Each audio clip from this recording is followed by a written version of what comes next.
Okay. Good evening student again समस्त question मो voice clear अच्छी। No issue. Everything is clear. अच्छा। तो आज जो क्लास आम करवा one of the most important class रहिबो सब पिला मानन ପାଇଁ। तो ସେଥିପାଇଁ ମୁଁ ତୁମମାନଙ୍କୁ ଆଗରୁ ଗ୍ରୁପରେ ମେସେଜ କରିଥିଲି କାଇଣ୍ଡଲି ସମସ୍ତେ ଲାଇଭ୍ କ୍ଲାସ୍ କରିବା ପାଇଁ କାହିଁକି ନା ସେତିକି ଇମ୍ପୋର୍ଟାନ୍ସ ଅଛି। ଏ କ୍ଲାସ୍କୁ ଲାଷ୍ଟ ପର୍ଯ୍ୟନ୍ତ ୱେଟ୍ କରିବ। ବହୁତ କିଛି ଡିସ୍କସନ୍ କରିବାର ଅଛି। ଲାଷ୍ଟ जो एग्जाम ହେଇଥିଲା ଏକ୍ଜାମର ସ୍କୋର ବିଷୟରେ ଡିସ୍କସନ୍ କରିବାର ଅଛି। ଏଭ୍ରିଥିଙ୍ଗ ଡିସ୍କସନ୍ କରିବାର ଅଛି। ଆଉ କିଛି ସିରିୟସ୍ ମ୍ୟାଟରକୁ ନେଇକି ମଧ୍ୟ ଡିସ୍କସନ୍ କରିବାର ଅଛି ସୋ ଦ୍ୟାଟ୍ ଏ କ୍ଲାସଟା ପ୍ରତ୍ୟେକ ଷ୍ଟୁଡେଣ୍ଟ ମାନଙ୍କ ପାଇଁ ଇମ୍ପୋର୍ଟାଣ୍ଟ ଅଛି। ଫାଷ୍ଟ ମୁଁ ତୁମମାନଙ୍କୁ କହିଦେଉଛି।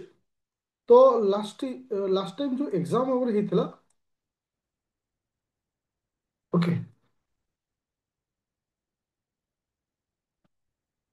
ଆଚ୍ଛା। ସମସ୍ତଙ୍କୁ ଭିଜିବଲ ହେଉଛି କ୍ୱେଶ୍ଚିନ୍ ପେପରଟା। ସମସ୍ତଙ୍କୁ କ୍ୱେଶ୍ଚିନ୍ ପେପର ଶୋ ହେଉଛି। Yes or no.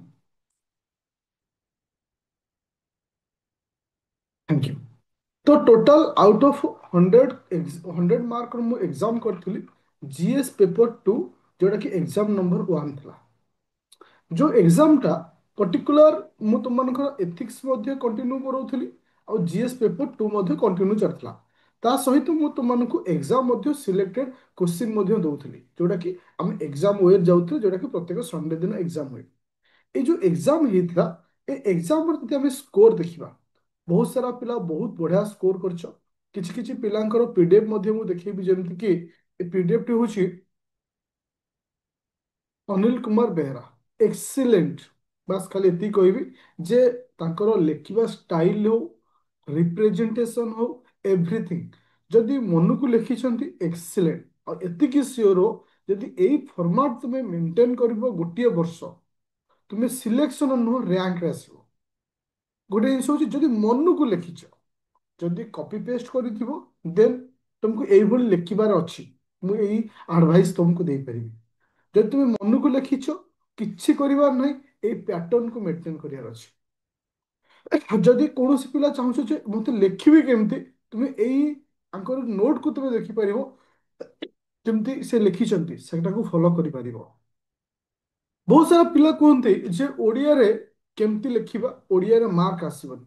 ତାହେଲେ ମୁଁ ସେଇ ପିଲାଙ୍କୁ କହିବି ଯେଉଁମାନେ ଭାବ ଓଡ଼ିଆରେ ମାର୍କ ଆସିବନି ଏ ଖାତା ଯୋଉ ଟିଚର ଦେଖିବ ସେ ଆଖି ବୁଝିବ ଆକୁ ବହୁତ ବଢିଆ ମାର୍କ ଦବ। ନା ହଉଛି ପଦ୍ମନାଭ ସାହୁ। ତୁମର ଲେଖା ଆର ଏଥିକ୍ସ କ୍ଲାସରେ ବି କହିଥିଲି ଆଜି ବି କହୁଛି ତୁମ ଏକ୍ସିଲେଣ୍ଟ ଲେଖା ଅଛି ଆଜ ଏ ଓଡ଼ିଆ ମିଡିୟମ ହିସାବରେ। ଯେମିତି ରିପ୍ରେଜେଣ୍ଟେସନ କରିଛ ୱିଥ ଡାଇଗ୍ରାମ ସହିତ ୱିଥ ଡାଇଗ୍ରାମ ସହିତ ବହୁତ ସର୍ଟ ୱାର୍ଡରେ ବହୁତ ସୁନ୍ଦର ଜିନିଷଟିଏ କରିଛ। ହେଡିଂକୁ ଗୋଟେ ବକ୍ସ ଭିତରେ ରଖିଛ ଇଏ ଗୋଟେ ବହୁତ ଭଲ ଜିନିଷଟିଏ। ବାସ୍ ଯଦି ମନକୁ ଲେଖିଛ ଦେନ୍ ଆକୁ ଖାଲି ମେଣ୍ଟେନ କରିବାର ଅଛି। ଏଥିରେ ଆଉ କିଛି କରିବାର ନାହିଁ। ପୁରା ଏଇ ଜିନିଷ ତୁମକୁ ମେଣ୍ଟେନ କରିବାର ଅଛି। ଯୋଉ ସେକେଣ୍ଡ କ୍ୱେଶ୍ଚିନ୍ ବା କ୍ୱେଶ୍ଚିନ୍ ନମ୍ବର 2 କୁ ଯୋଉ ଆକାରରେ ତୁମେ ରିପ୍ରେଜେଣ୍ଟ କଲ ଯେମିତି କି ଡାଇଗ୍ରାମ ଆକାରରେ ଉଚ୍ଚ ଶିକ୍ଷାରେ ମାନେ ସୁଗମତା ଓ ଗୁଣବତ୍ତା ଯୋଉଟା ଅଛି ତୁମେ ଯେମିତି ଲେଖିଲ ବହୁତ ବଢିଆ ଥିଲା। କାରଣ ବହୁତ ସମୟ ଧରି ମୁଁ ତୁମ ନୋଟକୁ ବି ପଢିଛି ଯେମିତି ଲେଖିଛ ଯେମିତି କିଛି କିଛି କୋଡ ୱାର୍ଡକୁ ମଧ୍ୟ ତୁମେ ଇଂଲିଶରେ ବି ମଧ୍ୟ ରଖିଛ। ଏଟା କୌଣସି ପ୍ରୋବ୍ଲେମ ନାହିଁ।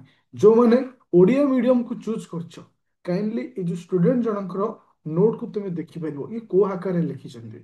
କାହିଁକି ନା ଆମର ଖାଲି ଲେଖାଟାକୁ ଦେଖିବାର ନାହିଁ ଆମେ ମଧ୍ୟ ଅନ୍ୟମାନଙ୍କ ଲେଖାକୁ ଦେଖିବାର ଅଛି ଯୋଉମାନେ ଭଲ ଲେଖୁଛନ୍ତି ସୋ ଦ୍ୟାଟ୍ ଆମେ ତାଙ୍କ ଭଳି ଲେଖିଲେ ହିଁ ଆମେ ଇମ୍ପ୍ରୁଭମେଣ୍ଟ ପାଇପାରିବା। ଆଉ ଆଜି ତମକୁ ମୁଁ ଦେଇଛି ଟାର୍ଗେଟ ମୁଁ ଯୋଉ କହିଥିଲି ନା 2026ରେ ଯୋଉ ରେଜଲ୍ଟ ଆସିବ 50 ପିଲା ମୋର ଏଇ ବ୍ୟାଚରେ ରହିବେ। ଆଜି ମୁଁ 100% ଲେଖିକି ଦଉଛି ଯୋଉଥିରେ ମୁଁ ତୁମମାନଙ୍କୁ ମଧ୍ୟ ରଖିଛି।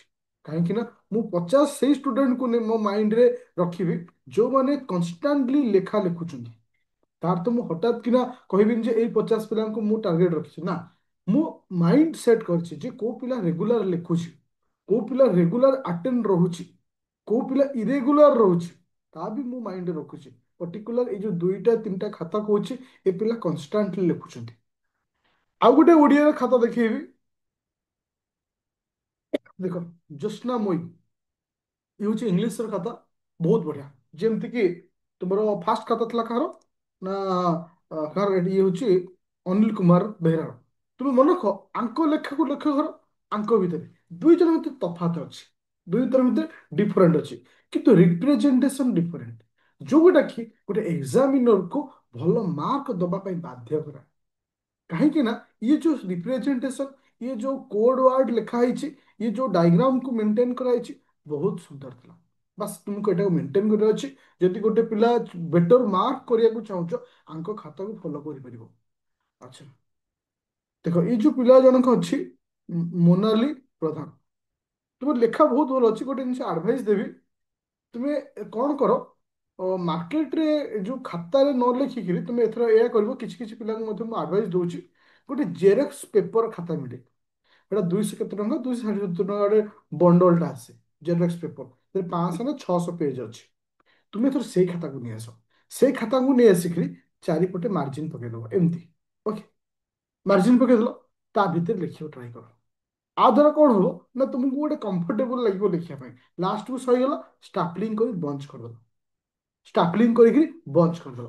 ଆଉ ଦ୍ୱାରା କଣ ହବ ନା ସବୁ ପିଲାଙ୍କୁ ମୁଁ ଏଟା ଆଡଭାଇସ ଦଉଛି, ତୁମେ ଖାତା କିଣୁଛ ଯେତିକି ରେଟ୍, ସିଏ ସେଇ ଜିନିଷ ହବ। ଗୋଟେ ପ୍ୟାକେଟ ନେଇ ଆସ, ପୁରା ଫୁଲ ପ୍ୟାକେଟ, ଫୁଲ ପ୍ୟାକେଟ ଆଣିଲେ କମ ରେଟ୍ ଆସିବ, 230-220 ଟଙ୍କା ଆସୁଛି। ଭଲ କମ୍ପାନୀ ବି ଦରକାର ନାହିଁ, ଜେକେ ଫେକେ ନାହିଁ, ନର୍ମାଲ ଅର୍ଡିନାରୀ କମ୍ପାନୀ ହେଲେ ବି ବେଟର ହବ। ଆମକୁ ଜେରକ୍ସ କରିବାର ନାହିଁ, ଆମକୁ ଲେଖିବାର ଅଛି। ଶହେ 180-90ରେ ମଧ୍ୟ ଅର୍ଡିନାରୀ କମ୍ପାନୀର ବି ପଳେଇ ଆସୁଛି, ସେମିତି ବି ନେଇ ଆସିପାରିବ ପ୍ୟାକେଟଟା, ସେଇଥିରେ ଲେଖା ଆହୁରି ବେଟର ହବ ତୁମର। ତ ବହୁତ ବଢିଆ ବି ତୁମର ଓଡ଼ିଆରେ ଲେଖା ଅଛି। ତ ଆଉ ଜଣଙ୍କୁ ଦେଖିବାକୁ ଚାହୁଁଛି, ପର୍ଟିକୁଲାର ଏଇ ଯୋଉ ଜଣଙ୍କ ପିଲାଟା, ଇଏ ହେଲା କିଏ ସେ, ନିଗମ ଜ୍ୟୋତି। ଓକେ, ନିଗମ ଜ୍ୟୋତି ତ, ହଁ, ନିଗମ ଜ୍ୟୋତି। ଦେଖ ବହୁତ ସୁନ୍ଦର, ଟିକେ ଡାଇଗ୍ରାମ କମ ରହୁଛି, କିନ୍ତୁ ଲେଖିବା ଏତେ ବି ବଢିଆ ଅଛି। ଯଦି ଜଣେ ଚାହିଁବ,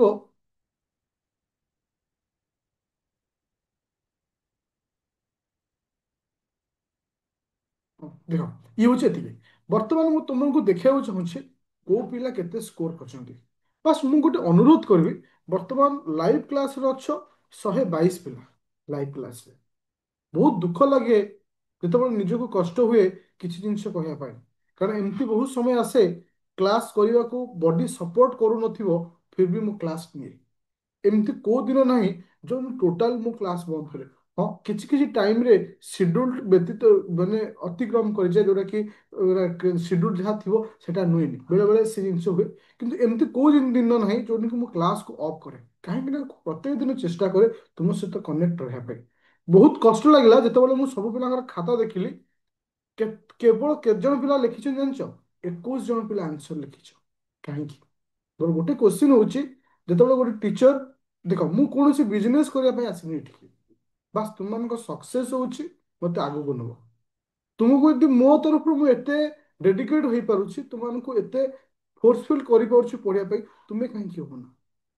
100 ପିଲା, 122 ପିଲା ଲାଇଭ୍ ଅଛ, ଫିର ବି ବାକି ସବୁ ପିଲା ରହୁଛ। ମୋର କୋଶ୍ଚିନ୍ ହଉଛି କାହିଁକି? ଏ କୋଶ୍ଚିନ୍ର ଆନ୍ସର ମତେ ଦରକାର ଅଛି। ଯୋଉମାନେ ନ ଲେଖିଛ, ବାସ୍ ଠିକ ଅଛି, ପରେ ଜଏନ୍ କରଛ, ଯୋଉମାନେ ରିସେଣ୍ଟଲି 10-15 ଦିନ ଭିତରେ ଜଏନ୍ କରଛ, କିମ୍ବା 5-6 ଦିନ ଭିତରେ ଜଏନ୍ କରଛ, ଠିକ ଅଛି, ତାଙ୍କୁ ମୁଁ ଏକ୍ସକ୍ୟୁଜ କରିପାରିବି। ଛାଡ଼, ତାଙ୍କ ଭିତରେ 10-20 ଜଣ ପିଲାଙ୍କୁ ମାଇନସ୍ କର, ଫିର ବି 40 ପିଲାଙ୍କୁ ବି ମାଇନସ୍ କର, ଏତେ ପିଲା ବି ହେଇନଥିବେ। ଫିଲହାଲ ତୁମେ ଯଦି ଲକ୍ଷ୍ୟ କରିବ, ସରକାର 122 ଜଣ ପିଲା ଲାଇଭ୍ ଅଛ, 80 ଜଣ ପିଲାଙ୍କର ଖାତା ଆସିନି। ମିନିମମ୍ ତ 50ରୁ 80 ଆସିବା କଥା। ମୁଁ ଟାର୍ଗେଟ ରଖିଛି ଏ ବ୍ୟାଚରେ 100 ପିଲା ସ୍କୋର କରିବେ, କିନ୍ତୁ ଖାତା ଦଉଛ ତୁମେ 21 ଜଣ, କଣ ପାଇଁ? ମତେ ଆନ୍ସର ଦିଅ। କାହିଁକି ନା ଦେଖ, ଗୋଟେ ଜିନିଷ ଥାଏ, ତୁମେ ଓଡିଶା ସାରା ବୁଲି ଆସ, ଓଡିଶାର ଯେତେ ବି ଇନଷ୍ଟିଚ୍ୟୁଟ ଅଛି, କୌଣସି ଗୋଟିଏ ଇନଷ୍ଟିଚ୍ୟୁଟରେ ଏତିକି ତମକୁ ଯଦି କିଏ କେୟାର ନଉଥିବ, ମତେ କହିବ, ତେଣିକି ଯାହା କହିବ ମୁଁ ସେୟା କରିବି, ଯାହା କହିବ ମୁଁ ସେୟା କରିବି। କିନ୍ତୁ ଏତିକି ଫିଲ୍ ହୁଏ ଯେ ମୁଁ, ଦେଖ, ମୋ ତରଫରୁ କିଛି କିଛି ଜାଗାରେ ଭୁଲ ହୁଏ ଇନ୍ ଦ ସେନ୍ସ, ଧର ଦିଟା କ୍ଲାସ୍ ଜାଗାରେ ଗୋଟେ କ୍ଲାସ୍ ଦିଆଯାଇଥିବ, କିନ୍ତୁ କ୍ଲାସ୍ କେବେ ମୁଁ ଅଫ୍ କରେନି। ମୁଁ ବେଳେ ବେଳେ ଜାଣି ଶୁଣି ମଧ୍ୟ ଦିଟା ଜାଗାରେ ଗୋଟିଏ ଏଥିପାଇଁ ନୁହେଁ ଯେ ମୁଁ ଖାଲି ପଢେଇଲେ ହବନି, କାରଣ ବହୁତ ସାରା ପିଲାଙ୍କର କଲ୍ ଏଇ 2 ଦିନ ଭିତରେ ଆସିଲା, ସାର୍ ଆମର ବହୁତ ସାରା ଜିନିଷ କଭର ଅପ୍ ହେଇନି, ଆମେ କେମିତି କରିବୁ? କାରଣ ମୁଁ ପଢେଇବା ଉପରେ ଚକର ନାହିଁ, ଯଦି ପଢେଇବା ଉପରେ ଥାନ୍ତି 2 ମାସ କି 3 ମାସ ଭିତରେ ମୋର ସବୁ ସାରି ଦିଅନ୍ତି। ନାଇଁ, ମୁଁ ପଛେ ଅଳପ ପଢାଏ, ତମେ ସ୍କୋର କର। ବାସ୍ ଗୋଟିଏ ମୋର ଛୋଟ ଅନୁରୋଧ ରହିବ, ମୁଁ ଯୋଉ ସ୍ୱପ୍ନ ନେଇଛି, ଯୋଉ ଟାର୍ଗେଟ ରଖିଛି, ଏ ବର୍ଷ ଯୋଉ ମିନିମମ୍ 50 ପିଲା ଏଇ ବ୍ୟାଚରୁ ବାହାରିବେ, କୌଣସି ବି ଷ୍ଟାଣ୍ଡାର୍ଡ ତମେ ଥାଅ, ମୁଁ ସେ ଜାଗାରେ ନେଇ ତମକୁ ପହଞ୍ଚେଇବି। ବାସ୍ ତମକୁ ଯେତିକି କହୁଛି ସେତିକି କର। ଥରେ ଭାବ, ନିଜକୁ ଥରେ କୋଶ୍ଚିନ୍ କର, ନିଜକୁ ଥରେ କୋଶ୍ଚିନ୍ କର, ଯଦି ଆଜି ତୁମେ ଆନ୍ସର ରାଇଟିଂ ଥରେ କରିଥାନ୍ତ, ନିଜକୁ ପ୍ରାଉଡ ଫିଲ୍ ହେଇଥାନ୍ତା, ନାଇଁ ମୁଁ ମୋ ଜର୍ଣ୍ଣିର ଗୋଟେ ଷ୍ଟେପ୍ ଆଗକୁ ନେଇଛି। ଯୋଉ ପିଲା ଲେଖିଛି, ଥରେ ଭାବ, ଯୋଉ ଦି ଚାରି ଜଣ ପିଲା ଲେଖିଛନ୍ତି, ଜଷ୍ଟ ଇମାଜିନ୍ କର ସେ କୋଉ ଲେବୁଲରେ ପହଞ୍ଚିଲେ।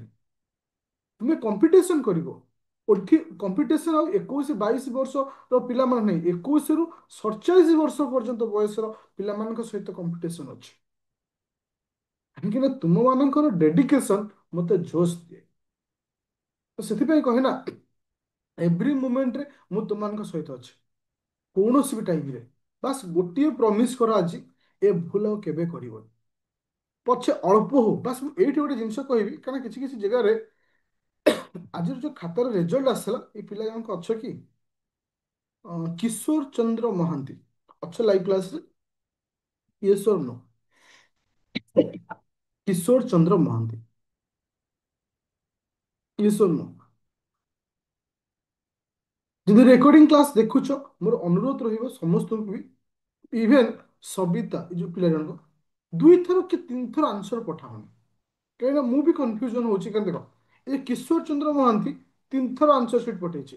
ପ୍ରଥମ ଥର ଗୋଟିଏ କୋଶ୍ଚିନ୍, ଦ୍ୱିତୀୟ ଥର ଆଉ ଗୋଟେ କୋଶ୍ଚିନ୍, ତୃତୀୟ ଥର ଆଉ ଗୋଟେ କୋଶ୍ଚିନ୍। ଜଷ୍ଟ ଇମାଜିନ୍, କାରଣ ମୁଁ ନିଜେ ହିଁ ସବୁ ଜିନିଷ କରୁଛି।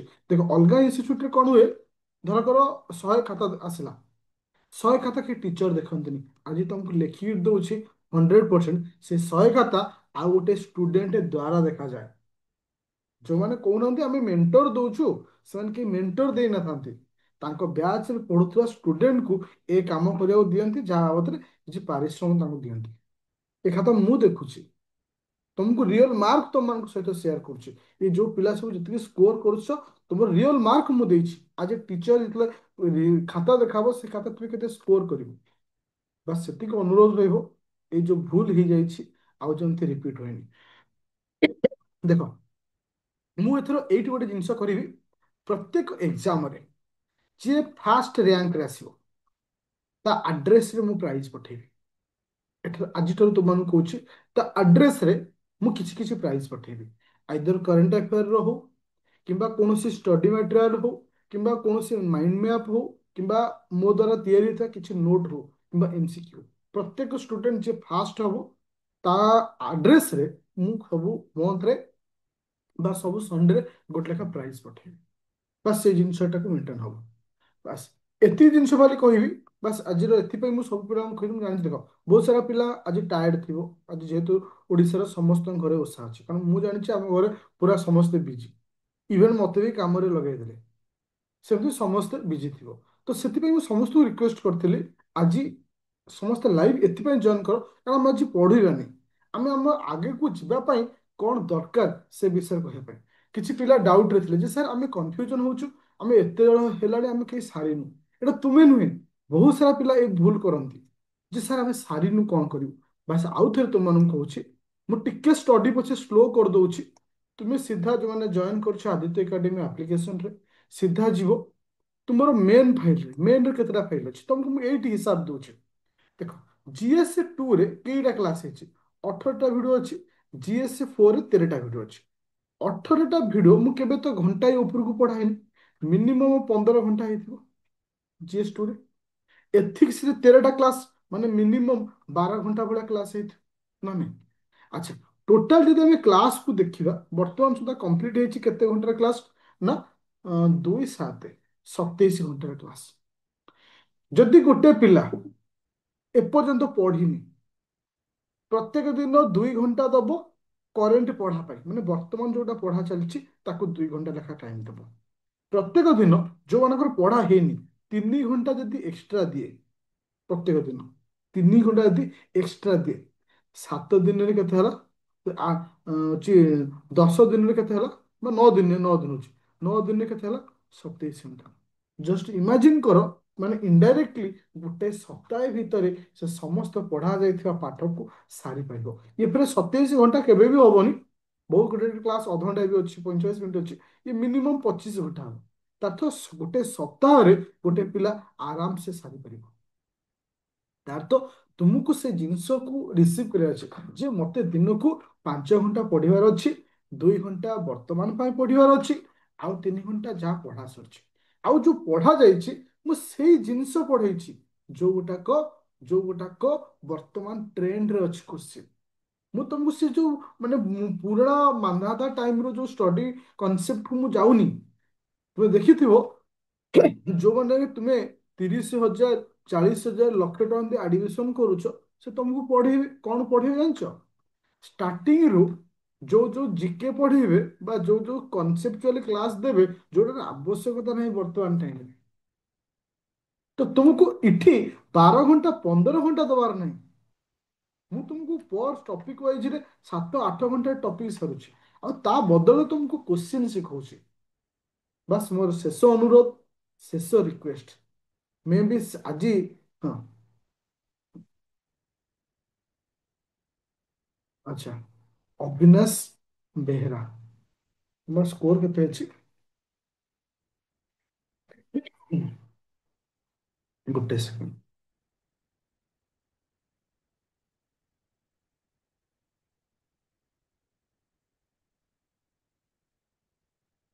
ଦେଇଛ ତ ମାନେ କାଲି ଦେଲା ଆନ୍ସର ପେପରଟା 46 ଅଛି।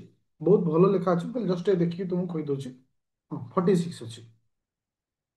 ସେଟାକୁ ମୁଁ ତୁମକୁ ଯଦି କାଲି ମର୍ଣ୍ଣିଂରେ କଲ୍ କର, ଯଦି କୌଣସି ପିଲା ଚାହୁଁଛ ପର୍ସନାଲ ଯେ ତୁମମାନଙ୍କର ଖାତାରେ କେତେ ଇମ୍ପ୍ରୁଭମେଣ୍ଟ ଦରକାର, ମୁଁ ତୁମକୁ ଟାଇମିଂ ଦେଇଦେଉଛି। ମୁଁ ସ୍କୋର ଡିଟେଲ୍ସ ରଖିଛି। କାଲି ମୋତେ 2ଟାରୁ 4ଟା ଭିତରେ କଲ୍ କରିପାରିବ। ମୁଁ ସମସ୍ତଙ୍କୁ 10 ରୁ 15 ମିନିଟ୍ ଟାଇମ୍ ଦେବି। ବାସ୍ ତୁମେ ନାଁ ଖାଲି କହିବ, ମୁଁ ତୁମକୁ କହିଦେଇଛି କି କେତେ କୋଉ ଭଳି ଇମ୍ପ୍ରୁଭମେଣ୍ଟ କରିବାର ଅଛି। କାହିଁକିନା ଲାଇଭ କ୍ଲାସରେ ଦେଖ କି ଏତେ ସାରା ଜିନିଷ ତ କହିହବନି ନା। ଯୋଉମାନେ ରିଏଲି ମାନେ ଇଣ୍ଟରେଷ୍ଟେଡ ଅଛ ଯେ ମୋର କଣ ଇମ୍ପ୍ରୁଭମେଣ୍ଟ ଦରକାର, ଦେଖ ସାଧାରଣତଃ ମୁଁ ଯଦି କହିବି ରୀନାକ୍ଷୀ ପ୍ରଧାନ, ତ ଯେମିତି ଲେଖୁଛ ସେମିତି ଲେଖ। ଯୋଉମାନେ 50+ ସ୍କୋର ରଖିଛ ତାଙ୍କର ଇମ୍ପ୍ରୁଭମେଣ୍ଟର ଆବଶ୍ୟକ ନାହିଁ। ଯୋଉ ପ୍ୟାଟର୍ନ ଲେଖୁଛ ସେ ପ୍ୟାଟର୍ନ ମେଣ୍ଟେନ କର, ତା ସହିତ ଡାଟା କିଛି ଆଡ୍ କର। ଯୋଉମାନେ 50 ତଳକୁ ଲେଖୁଛ ସେମାନଙ୍କୁ ଦରକାର ହଉଛି କିଛି ଇମ୍ପ୍ରୁଭମେଣ୍ଟ। ଯେମିତି ଦେଖ ମୁଁ କହିଲି ଶୁଭସ୍ମିତା ମଲ୍ଲ 67 ରଖିଛି, ଆକୁ କିଛି କହିବାର ନାହିଁ। ଆକୁ ତମର ଯୋଉ ପ୍ୟାଟର୍ନ ଅଛି ଚେଞ୍ଜ କରନି। ବହୁତ ବଢିଆ ଲେଖିଛ। ବାସ୍ ଖାଲି ଡାଟା କିଛି ଆଡ୍ କରିକିରି ସେଟାକୁ ପଢିଚାଲ। କିନ୍ତୁ ଏ ଯୋଉ ଆଉ ଯୋଉ ରହିଲା ତପସ୍ୱିନୀ 47, ତ ତାଙ୍କୁ ଦରକାର ହଉଛି ନାଇଁ, ଆଙ୍କର ଇମ୍ପ୍ରୁଭମେଣ୍ଟର ଆବଶ୍ୟକତା ଅଛି। ଧରକର ହଉଛି ମନୀଷା ମାନସିଂ ମାଝୀ 33 ଅଛି, ତାଙ୍କର ଇମ୍ପ୍ରୁଭମେଣ୍ଟର ଦରକାର ହଉଛି। ଧର ଧର ପଦ୍ମନାଭ ସାହୁ, ତାର କିଛି ଦରକାର ନାହିଁ, ଯେମିତି ଅଛି ସେମିତି ଥାଉ। ବାସ୍ ଖାଲି ଡାଟା ଆଡ୍ କରି ଆଗକୁ ଯିବାର ଅଛି। ଏଇ ଜିନିଷକୁ ମେଣ୍ଟେନ କର। ବାସ୍ ଏତିକି ଖାଲି ରିକ୍ୱେଷ୍ଟ ରହିବ। ବାସ୍ ଯୋଉଟା ପଢା ଯାଇଛି କାହିଁକି ତାକୁ ରିଭାଇଜ କର। କାହିଁକିନା ଆମେ ଟାର୍ଗେଟ ଜାନୁଆରୀ 15 ମ୍ୟାକ୍ସିମମ୍। ଜାନୁଆରୀ 15 ଯାଏ ମୁଁ ମେନ୍ ପଢେଇବି। ତା ଭିତରେ GS 1 2 3 4 ମିନିମମ୍ ସମସ୍ତଙ୍କର 30 ରୁ 40ଟା ସିଲେକ୍ଟେଡ କୋଶ୍ଚିନ୍ ଦେବି। ଯଦି କୋଉ ପିଲା ଏ ବର୍ଷ ମେନ୍ ଦଉଥିବ, ତାହେଲେ ଏଇ କୋଶ୍ଚିନ୍ ହିଁ ତୁମମାନେ ଡାଇରେକ୍ଟ ପାଇଯିବ। କାରଣ ଏଥର ଯୋଉମାନେ ମେନ୍ ଦଉଛ, ମୋର କନଫିଡେନ୍ସ ସେତିକି ଆସୁନି ସ୍କୋର କଣ ହବ। କାରଣ ଏଥର ମାନେ ଅଲଗା ପ୍ରକାରରେ ଅଛି, ମାନେ କାଟାଗୋରୀ ୱାଇଜ ଅଲଗା ରହୁଛି। ତ କିନ୍ତୁ ଏଇ ଯୋଉ ଅପକମିଂ 26 ପାଇଁ ଗୋଟେ ସୁବର୍ଣ୍ଣ ସୁଯୋଗ। ଏ ସୁଯୋଗ ମୁଁ କେବେ ହାତ ଛଡା କରିବେନି ସ୍କୋର କରିବାରେ। ତୁମେମାନେ ବି କେବେ ହାତ ଛଡା କରନି ସ୍କୋର କରିବାରେ। ବାସ୍ ଏତିକି ମୋର ରିକ୍ୱେଷ୍ଟ ରହିବ। ବୁଝା ପଇଲା ସମସ୍ତଙ୍କୁ? ଆଉ ଏ ଭୁଲ କରିବ ନାହିଁ। ଆସନ୍ତା ସଣ୍ଡେରେ ଏକ୍ସାମ ସମସ୍ତେ ଦବ। ଆଟଲିଷ୍ଟ ଗୋଟିଏ ହଉ ପଛେ ଦବ, ହଁ କି ନା?